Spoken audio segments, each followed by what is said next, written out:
Hello, baby. Welcome to the Smart People Podcast. Sit back, grab a drink, tune in your brain. Ask not what your country can do for you. This nation will rise up. One giant leap for mankind.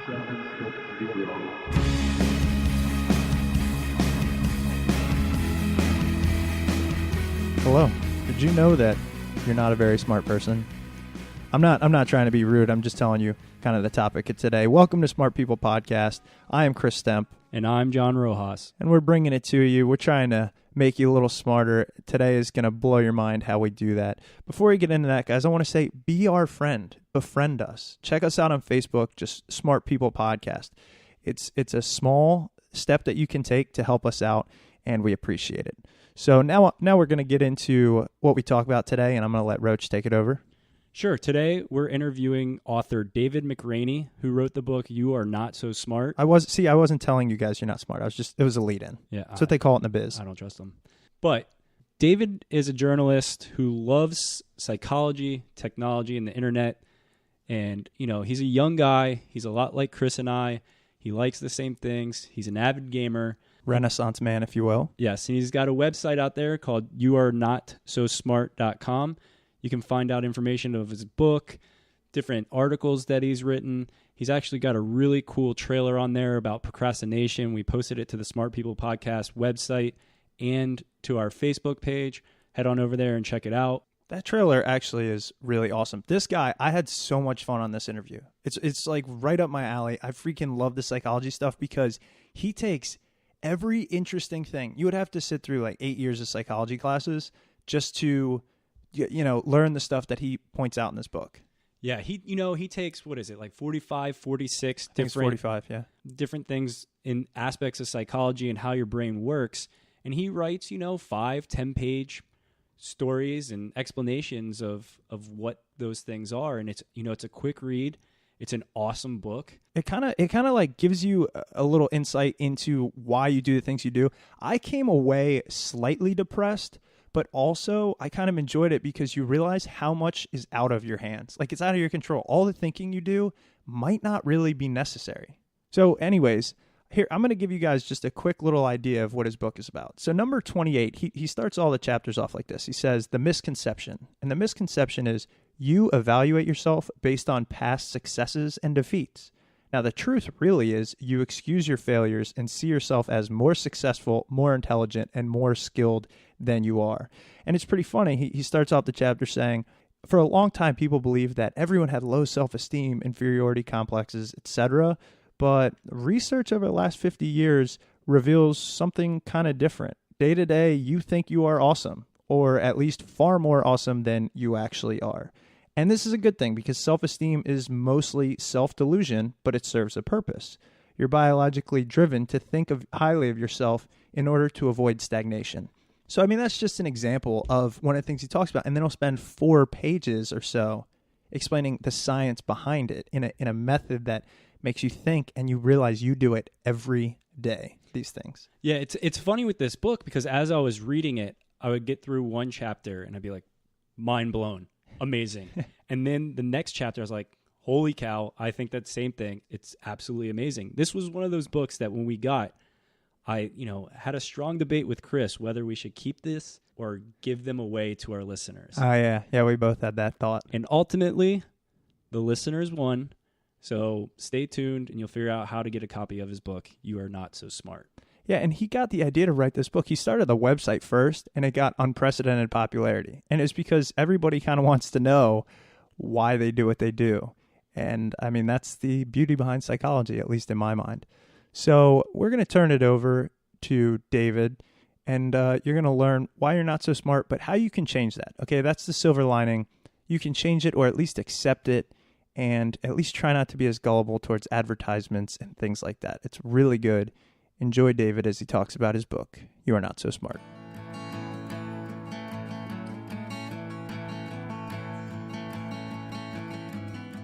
I noticed that you actually have a blog of the same name, youarenotsosmart.com. So Right. it seems you started to write there first prior to writing for the book. How did you come up with the idea for the book? And then how did you come up with the idea for writing for the blog as well? Well, I never actually thought this would be a book. It was just a fun side project. I work in new media, and I've been a journalist for a while. And when I was in college, I thought I was going to be a psychologist for the first 2 years. So I studied a lot of psychology, took a lot of classes, had lots of notes and lots of things that I could remember popping out that stood out to me. Things that gave me these the greatest epiphanies always tended to be the things that knocked me off my pedestal or threw me for a loop. So those were also the things that I would bring up at parties or long trips, much to the chagrin of my friends. Being a Debbie Downer with psychology, I learned quickly wasn't a good way to keep friends or have people help you move. But I thought it was still fun stuff, and I wanted to write about it in a way that was fun and interesting and not so purely academic. It had a lot of real-world examples. And at first, the blog started out as just being one of those blogs that points to interesting things around the internet. But the more I wrote about it, the more I learned about it, the more I started trying to fill out the blogs and make them the blog entries, make them longer, have more research, point to more studies. And that has led to the popularity of the blog, and that led to some offers to turn it into a book. And so the book is sort of, about half of it is the blog, but expanded, revised, polished up, re-researched, that sort of thing. And the other half is completely new material that I went and researched and wrote about just for the book. David, I got to say first that I absolutely love your book. I'm currently considering getting my master's in psychology, and your book is basically a conglomeration of everything that's interesting, in my opinion at least, about the way we think and things like that. So just wanted to let you know that up front. Thanks, man. No problem. And again, the book is called You Are Not So Smart, which is catchy. And on the front, it talks about, why you have too many friends on Facebook and just a lot of relevant things. So the first thing I wanted to ask you is, in your book, you talk about 48 misconceptions most people have about our way of thinking as humans. And basically, this comes across as 48 mistakes we make on a daily basis. And as I mentioned, I love the book, but it kind of depressed me because you realize how flawed we are. I wanted to ask you, why are we so flawed? I mean, if we're this fantastic creature, why are we given so many problems? And then are these actual problems, or are these just survival mechanisms that are no longer relevant? It's a mix of a lot of different things. One definitely is that these are a lot of this stuff is pattern recognition that has served us well in the best situations. It's recognizing the agency behind things that may not have any agency at all. Then a lot of the things are things that were evolutionarily sound as strategies of thinking, strategies of perception, but now in modern, barring a zombie apocalypse or a worldwide food shortage or something, we don't use these things as much as we would need to, as much as we used to. So a lot of that stuff falls into that. And the other stuff that I write about, the biases and the heuristics, these are more often the brain sacrificing accuracy for speed, and which is something we tend to do a great deal. And that also, I guess, is evolutionary. When you think about it, it has served us well coming up to this point. I do avoid prescriptive advice in the book. For one thing, I'm just not qualified to give it, and for the other, the point I'm trying to make is that you're unaware of how unaware you are, and you're the unreliable narrator in the story of your life, and that means you're naturally hindered into thinking in certain ways and not in others. And the world around us, not just the grand scale of politics and technology and everything, but also on our personal lives, it's the world we live in is a product of dealing with those delusions and not necessarily overcoming them. And I think it would be we'd be better served if we child-proofed our homes and child-proofed our lives against these delusions instead of trusting ourselves to be able to overcome them. Because if we make it difficult for children to harm themselves instead of trying to just talk them some sense into them, and we outsmart them, then we also could probably outsmart our future selves in the same way. So I'm saying you wouldn't build a car for a person with 4 legs. And so let's not base our decisions on the idea that there are people who aren't greedy, who aren't procrastinators, who will abstain from sex just because they should, or who will save for retirement just because they should. My philosophy, and you can take it or leave it, this is the way I look at it, is like we should base our decisions, laws, and policies on our real selves and not our better angels. And we should attempt to change and use science to do that, but recognize that's a slow-going process. So you have a trailer for your book, I guess you would call it a trailer, on YouTube and on your site, and it talks about procrastination. And I mean, Chris will completely agree with me on this, and I'm one of the biggest procrastinators, and I never really knew why. And your explanation of the now you versus the future you really cleared that up for me. Could you go ahead and, kind of explain to our listeners what you meant by that? When I knew that I had gotten a book deal, I knew that my own procrastination was going to be the one thing I would have to overcome. And I had all these preconceived notions about what procrastination was. And I thought, why not just use that as a topic and let's dive into it. And when I was digging up all the studies about procrastination, I realized it kept coming back to me that it wasn't laziness. It was more not having an adequate strategy to deal with your future self. And I use future self, present self to describe something in psychology is called present bias. Present bias is when you assume that the person you are now, all the wants and desires and the failings and the intentions that you have at this very moment are going to be the same ones you have in a week or a month or when you get off work today. And it's just not true. We are very influenced by our environment. We're very influenced by what is affecting us from minute to minute. And it feels like we're a consistent person, but we tend to change over time. So the study that really made that make sense to me was a study into how people, I used Netflix as my example because I know that my Netflix queue is always chock full of stuff that I should be watching, but that I sacrifice every night for stuff that's fun and or stuff that I just saw in the list, and I go for it instead of something in the queue. The study was they had to pick 3 movies to watch over the course of 3 days, like one movie today and then 2 days another and then a couple of days another, and they gave them this bank of movies they had to pick from, and some of them were lowbrow, and this is the scientist talking. Some were lowbrow and some were highbrow. The lowbrow ones were things like The Mask or Speed, and the highbrow ones were things like The Piano or Schindler's List. Now, everyone picked the highbrow movie as one of their 3, or more often than not they would, but they would always pick it as the 3rd movie. So it was one of those things with like, I know this is nutritious and good for me, but I would rather have a candy bar right now. And when they would change the study to say, let's pick a movie, you have to watch all 3 movies back to back, people tended to not even pick Schindler's List anymore. They would just pick 3 candy bars. And that's something that we, as human beings, are all succumb to. It's called a time inconsistency. We think that in the future, we're going to be really awesome and good to ourselves, and we're going to eat the salad, but when we get there, we eat the chocolate cake.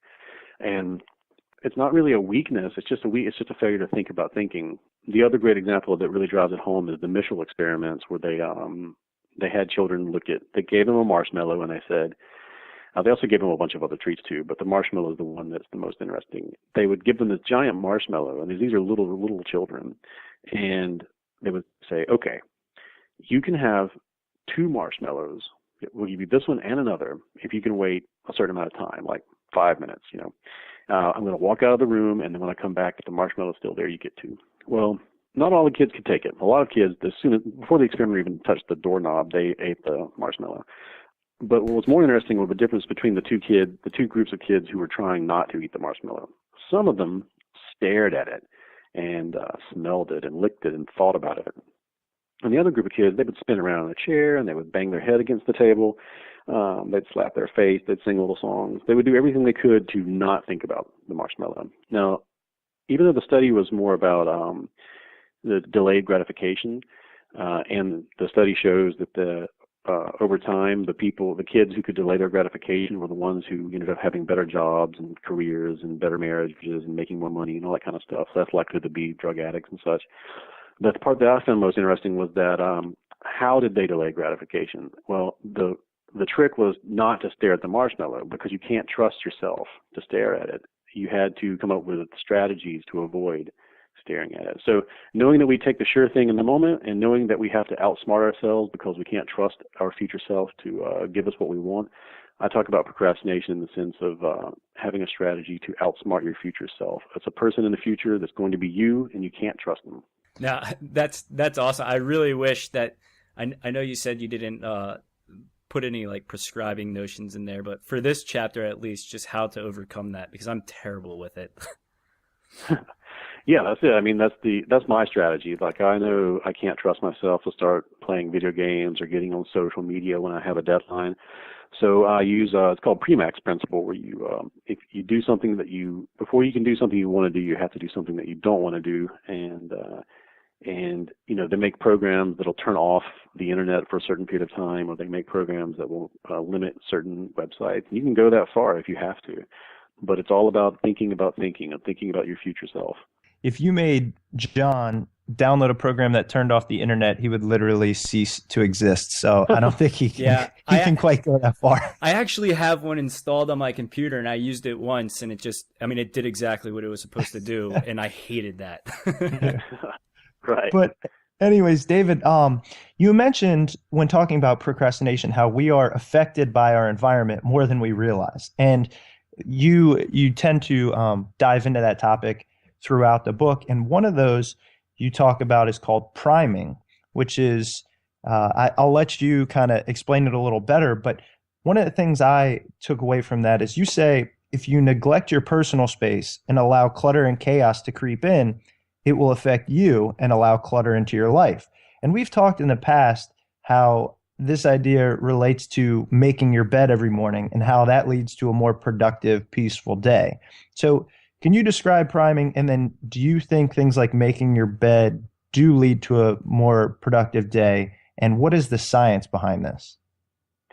Well, priming is one of the creepiest things that science has revealed. The easiest way to think of it is, if you go to work in flip-flops and shorts versus going to work in a nice fitted suit with a tie, does it affect your behavior? Do you become more professional when you wear professional clothes, or do you wear professional clothes, to put out a sense of professionalism? The science says that priming is always affecting us, maybe just a little bit here and there, but enough over time to really push our behaviors, really push our decisions, to change the way we see the world. The study that cracks me up that I have in the book is they would do a different study, and then as a reward they'd be like, okay, here's some refreshments while we tally up the results, and they would give you a crumbly cookie. And what they were really doing is the scientists behind the mirror watching this person eat the crumbly cookie, and as the table got peppered with crumbs, they wanted to see how often would people clean up their mess. And they found that if there was a faint scent of cleaning fluid in the room, a faint scent of some sort of cleaning product, people were much more likely to clean up their crumbs. They were primed by that smell to think, oh, yes, this is a clean place. Maybe I should keep it clean. In another study, they had people, part of the study, they had to remember a sin from their past, remember something from their past they were ashamed of, something they wished they could go back and change, something they regretted. And they said, in the study, they gave people an opportunity to wash their hands before moving on to the next part of the study. Some people washed, some people didn't. And then at the end of the study, they said, would you do a favor for the researcher?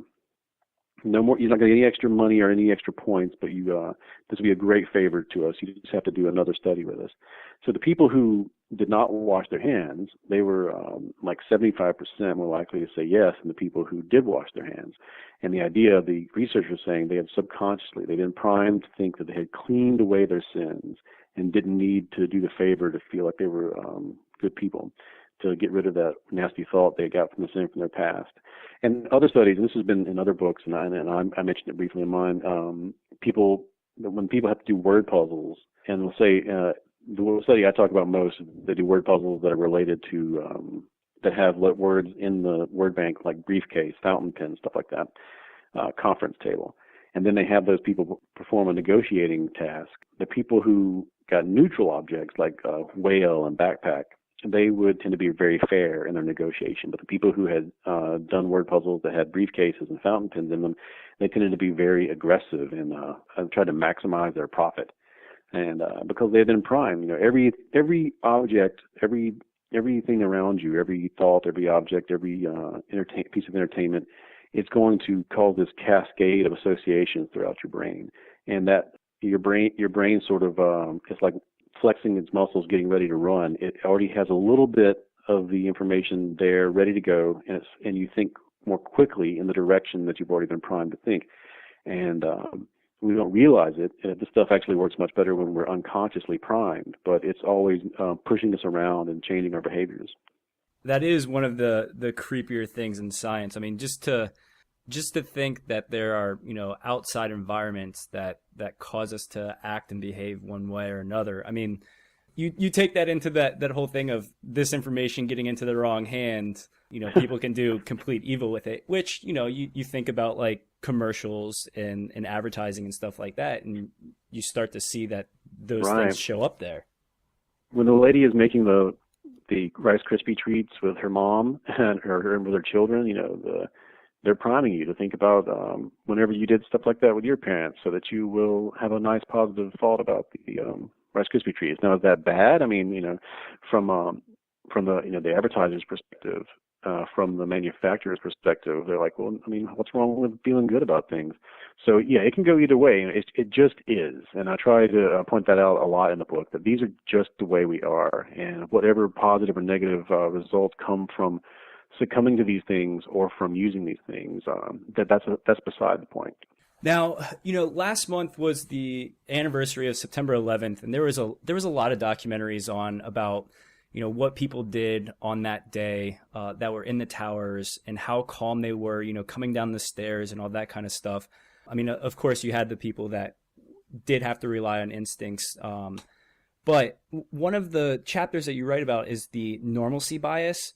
And this is our brain acting like things are normal instead of panicking. And, on 9/11, the perfect example was people were walking down the stairs, and you said they were basically begging the world to return to normalcy, or to return to normal by engaging in acts of normalcy. Right. Can you explain to our listeners really what the normalcy bias is? We all know about freezing whenever we're scared, and that's called bradycardia. That's pretty much all mammals, and almost all creatures do this. This is when you're just trying to avoid being eaten. Because that if you freeze, it's the whole Jurassic Park thing, you can freeze. So people do that. They can even induce that in the lab by just showing you pictures of injured people. Their muscles will tense, their heart rate will plummet, so they're preparing to freeze in case this is predation, or at least that's the speculation, is why you're freezing. And there's also thanatosis, which is when animals pretend to be dead by freezing. So those two things aside, what I'm talking about is normalcy bias, and that is when you're in a situation that's called negative panic by first responders and people who worry about traffic flow when people are escaping a stadium or whatever. In any really giant, ambiguous, bigger than life emergency, mile-wide tornado, hurricane, ship sinking, building on fire, flood, a lot of people mill around and don't do anything, and they keep searching for a meaning and searching for to get enough evidence to get alarmed and to pass the point where they will be able to escape. A big, scary, dangerous, and life-threatening thing, when it comes around, the first thing we want to do is believe that things are not dangerous or scary or life-threatening. And by attempting to convince ourselves that everything is okay, we engage in like you said, we engage in acts of normalcy. So people will tend to just walk around and go, hey, what's going on? Light a cigarette, make a phone call, talk to friends and family. Keep trying to gather information, because you really do want to get alarmed in case it is real. But you don't just jump to the alarm state. You move slowly through a series of steps. And if enough things make you alert and you get enough warnings, or and I talk about in the book that if you've done enough drills and you've trained yourself, you will go through that series of checking, that series of engaging in acts of normalcy. You will go through that really quickly, and you'll go to the alarm state faster. You can't stop yourself from doing the whole cognition, perception, comprehension thing, but you can go through the steps faster because you prepared yourself by going through a practice run enough times. That's why fire drills actually do work. So normalcy bias is a weird thing that comes around. People in terrible events, when you have every reason to think otherwise, you will go, well, maybe it's not that bad. Maybe I could stick around. Maybe I could ride this out. And people who do that, sometimes they face really dire consequences. Now, has there been any research done, or have we figured out why those first responders that are the ones, the first to react, what goes through their mind? I mean, you said like they go through all the steps, I guess, more quickly than others. But is there something that just, kicks in these people's brains that tells them, I need to react and I need to do it right now? I don't know. I haven't done any research into specifically what the first responders are thinking. I know that the person I talk about in the book, a researcher named Johnson, he talks about how training over and over again tends to make what would seem like a complex situation to a person who's never trained seem something rote and simple. And, it just being their job to go straight to an alarm state, straight to a state of action. It's like Johnson in the book talks about it's like playing an instrument. So you go from if I just hand you a guitar and say, here, play a C chord. No, look, here's how it works. Okay, you put your finger here, you put your finger here, and you may have never picked up a guitar and it seems like the most complicated thing in the world and it hurts. But if I hand you a guitar after showing it to you and you practice for 5 minutes, it suddenly starts to unfold and seem simpler. And so Johnson says that first responders, they train so much that they're not afraid of the situation. They know what to look for. They move quickly through the steps, unlike other people who are, that day they just wanted to sit in the office and play solitaire on the computer, and then all of a sudden, what is this? So I don't know for sure, but that's my speculation on it. You talk a lot about the conscious versus the unconscious mind or brain. That's kind of what drives a lot of our problems, is we don't realize what we're thinking or what's happening. And sometimes it seems like you might want to err on the side of the unconscious, because this is the part of our brain that's had the longest time to evolve and make the most adaptations. Right. It appears that it may be more trustworthy. If this is the case, is it a better idea to go with your gut or your intuition when it comes to making decisions? Are we more easily deceived when we move the thought process to our conscious mind? I try not to step on Jonah Lehrer's toes too much in the book, because he wrote the greatest book on this topic that I've read, and that is How We Decide. And he talks a lot about how the unconscious mind the emotional mind has had a lot longer time to evolve than the rational mind. And then you also have people like Malcolm Gladwell who say that you should really, really trust your gut reactions. But I think that the science is not 100% in favor of that, because there are many times when your gut reaction is really good, and it's something you can trust. But it's usually after you've done a lot of research or you have a lot of experience in what it is that you are you're contemplating. When you're a complete noob about something, when you're completely novice in the situation, your gut reaction is it's going to be based off of something else, and it could be priming, it could be any number of the biases that I talk about in the book. It could be based off of faulty information or false premises. So you have to be careful when trusting your gut 100%, especially in a very novel situation. Now, if somebody throws a snake in your lap and you go with your gut and you say, "Here," and you throw it away, that's good. That's all the things I write about serving you well. But if you this is, for instance, Stephen Levitt in Freakonomics talks about how people aren't very good at judging the statistical danger of something like a gun versus a swimming pool, because we might think that a gun is more dangerous, but statistically a child is much more likely to be harmed by a swimming pool than a gun in a home that has both.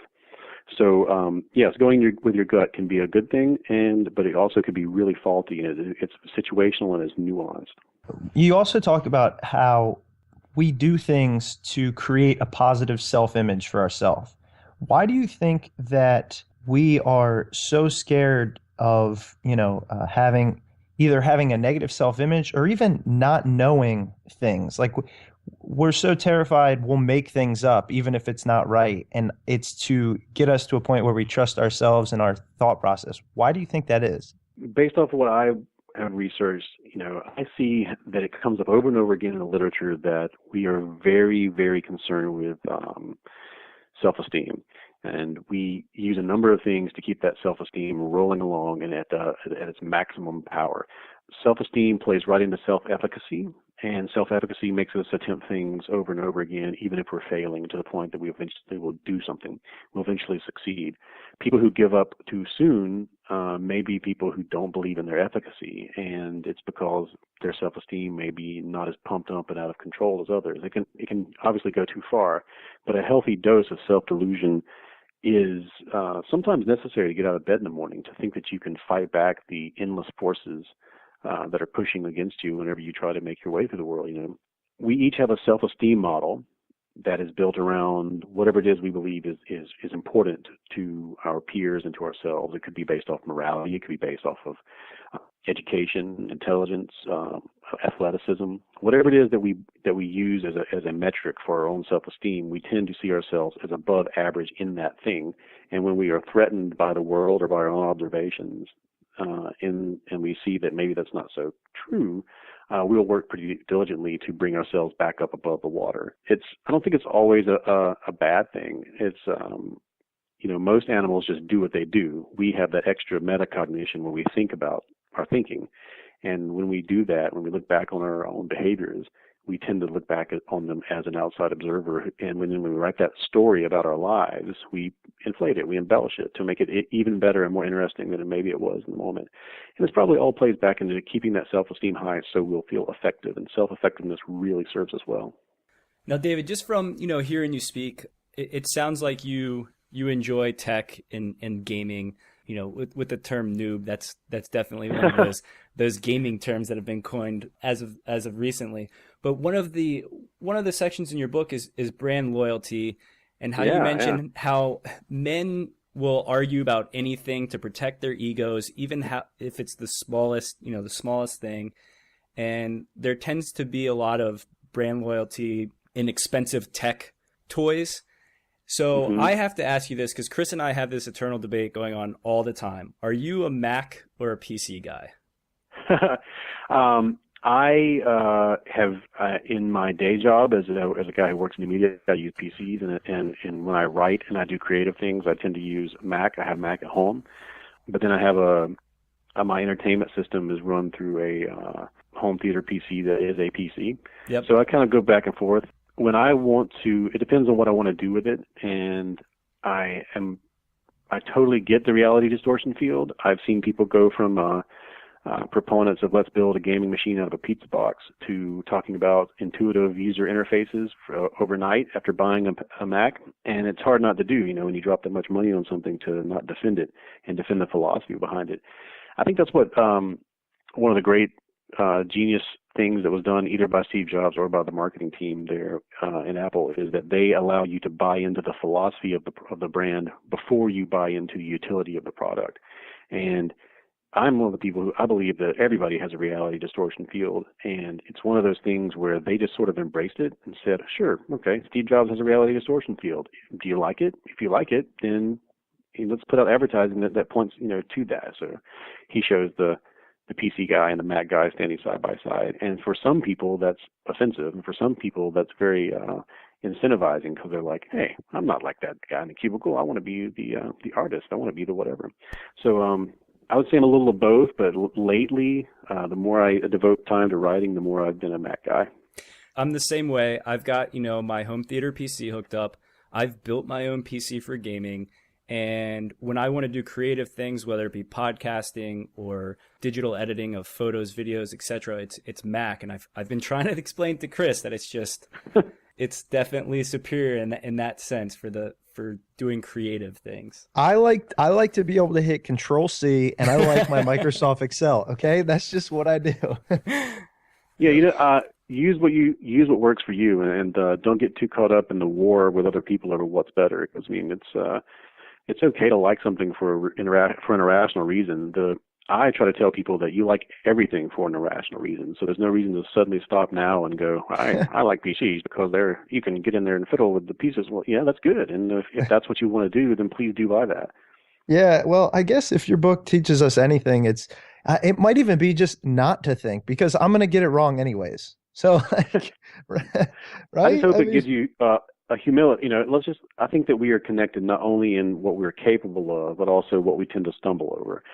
I just keep trying to tell people, let's not create decisions or policies that point to, when it comes to trying to create policies around abstinence-only programs, that they all assume that people are going to be going to look at the statistics and facts and go, I probably should abstain from having sex before marriage. Right. And that just ignores the fact that people aren't going to do that. They're not going to logically look at the situation and go, I should probably avoid this. So, just accept the fact that we're all flawed. And then if we know what those flaws are going in, then we can have an even better sense of ourselves and a better sense of have a better common sense. David, thank you so much. I mean, it was great talking to you. The book was fantastic to read. Again, the book is You Are Not So Smart. And I just wanted to give you a chance to direct our listeners to your website or anything else you might be working on right now. Everything is up at youarenotsosmart.com. Some stuff for the book is on there. I've written a lot of stuff since the book. I keep getting better at this and writing longer and longer pieces that take much longer to read and write. And you can always go to youarenotsosmart.com and check them out. Great. All right. Well, thanks again for being on the show. It's been a lot of fun, and best of luck in the future. Thanks a bunch.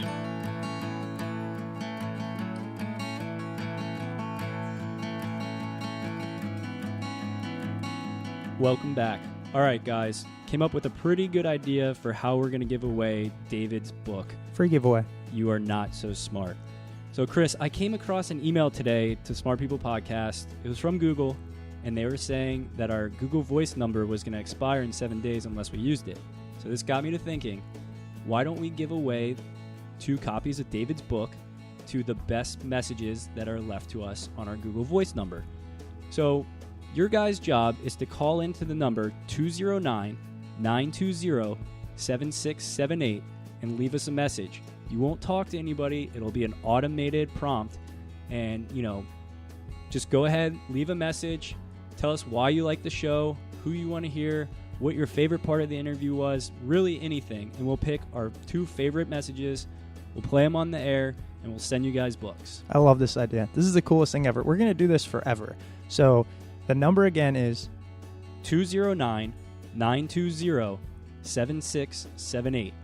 That's 209-920-7678. I think we learned something in marketing class where you have to say something 3 times for it to stick in. I don't know, but whenever you feel like it, if you're just pissed off or something, just give us a call and leave us a message. This will be hilarious. It'll be another way we kind of get in touch with you, and we'll play a couple on the air in the future. It'll be a great time. Also, other ways to get in touch with us: Facebook, Smart People Podcast. Just go click the like button. We're trying to get that community going. We're putting some new pictures up. It's a lot of fun. Check us out on iTunes and our website, smartpeoplepodcast.com. Don't forget, Amazon widget at the top and bottom of the page when you're doing your holiday shopping. Just click on the widget, brings you to Amazon. Any purchase you make gives us a kickback. We appreciate it. We appreciate you listening to the show, guys. We're trying to give you some books and some free stuff. Give us a call, leave us a message. 209-920-7678. That's 4 times. See you guys later. Psychology.